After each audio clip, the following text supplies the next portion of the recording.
आए बनकर उल्लास अभी, आंसू बनकर बह चले सभी अभी। सब कहते हैं रह गए अरे, तुम कैसे आए कहाँ चले। अर्थात बच्चों सेकंड पैराग्राफ में लेखक ये कहना चाह रहा है कि आए बनकर उल्लास अभी। तो आए बनकर उल्लास का अर्थ होता है खुशी, यानी वो खुशी बनकर भी आता है। अर्थात प्रस्तुत कविता में भगवती जी कहते हैं कि जैसे कि वो कहीं कवि जहाँ जाते हैं धूल उड़ाते हैं वहाँ चारों तरफ प्रसन्नता का माहौल हो जाता है। तो यहाँ पर कवि ये कह रहा है कि जैसे ये कि रमता जोगी नहीं होता है। जोगी कैसे होते हैं? फ़कीर, अपने मसमौला रहते हैं, उनका कोई सही ठिकाना नहीं होता, अपने मन मर्जी के होते हैं। ठीक यहाँ पर एक रमता जोगी की तरह वो आता है और उसके मन में भाव जितने भी होते हैं खुशी का संदेश भी लाता है। लेकिन मन के भाव, अगर हम भावना की बात कहें तो जिसमें खुशी और गम दोनों ही होते हैं। तो यहाँ पर वही कह रहा है कि कभी वो खुशी बनकर आता है उल्लास के साथ, आंसू बनकर बह चले कर, और कभी कभी भावना में ही आंसू भी होते हैं। आंसू हमें दुख का ये दर्शाते हैं ना। जब हमारे आंखों में आंसू होते तो हमें ये होता है ना कि क्या हुआ, कोई बात है। तो ये दर्द के दुख, हमारे जो दर्द के भाव को जगाने के लिए, दर्द का भाव जब जागता है बच्चों तो आंसू के रूप में वो गिरता है।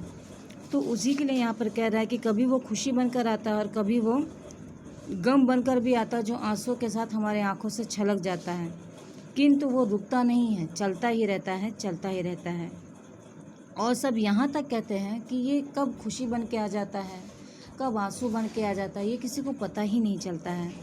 लेखक यहाँ कह रहा है कि वो जिस मजमस्ती में आता है तो लोग उसे देखकर कहते कि अरे तुम कब आए और कब चले गए, पता ही नहीं चला। जैसे गम और खुशी जीवन के दो पायदान है बच्चों, जिसमें खुशी कब आती है वो भी हमें पता नहीं होती, और गम कब आता है वो भी हमें पता नहीं होता है। ठीक उसी प्रकार से यहाँ लेखक यही संदेश देते हुए चल रहा है कि आप अपने जीवन में आगे बढ़ते रहो, हंसे रहो, मस्त मौला रहो, लेकिन तो अपने भावनाओं को, अपनी चीज़ों को, उसको रोको नहीं, उसके साथ चलो। अगर खुशी आती है तो खुशी के साथ उसे आगे बढ़ो, गम भी आता है तब भी खुशी के साथ उसके साथ आगे बढ़ो। और ये कब आए कब जाए इसका हमें कोई ज्ञान नहीं होता है, लेकिन जब भी आए हम उसके लिए क्या करें, तैयार रहें। तो इसीलिए लेखक इस कविता के माध्यम से ये संदेश देने की कोशिश कर रहा है कि वो तो रमता जोगी है। वो मन में उत्पन्न भाव की भांति कभी खुशी का संदेश देता है तो कभी आँखों से बहते आंसू की तरह सब जगह फैल जाता है। कवि कहते हैं कि वे इतनी जल्दी आते हैं और जाते रहते हैं कि लोगों को पता भी नहीं चलता कि वे कब आए और चले गए। तो इस पद्यांश का बच्चों इसका यही अर्थ होता है। अब हम देखेंगे कि आए गए पंक्तियों में, जैसे इस पंक्तियों में अब आपको ये समझ में आ गया होगा कि दोनों ही पैराग्राफ में कवि ने काफ़ी अच्छे से एक मार्गदर्शन, जीवन का एक मार्गदर्शन एक ऐसे कड़ी के साथ किया है इस कविता के माध्यम से कि जिससे डगर चाहे कितनी भी मुश्किल क्यों ना हो, हमें क्या कहना है, हमें चलते रहना है, चलते रहना है। और चलने के साथ साथ हमारे हाव भाव में भी कोई कमी नहीं होनी चाहिए।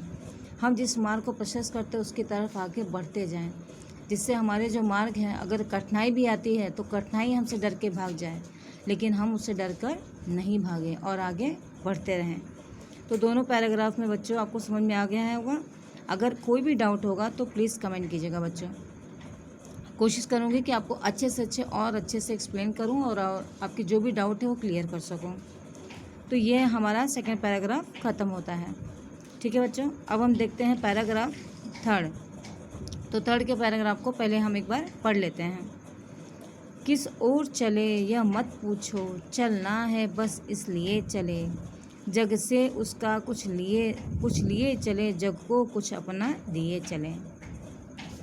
अब इस पंक्ति में भी कितनी सुंदर लाइनें दी गई हैं बच्चों, कि इस पंक्ति में भी लेखक यही दर्शा रहा है कि चलने की प्रक्रिया अगर हमारी चल रही है तो चलने में हम कुछ पाते हैं और कुछ खो देते हैं।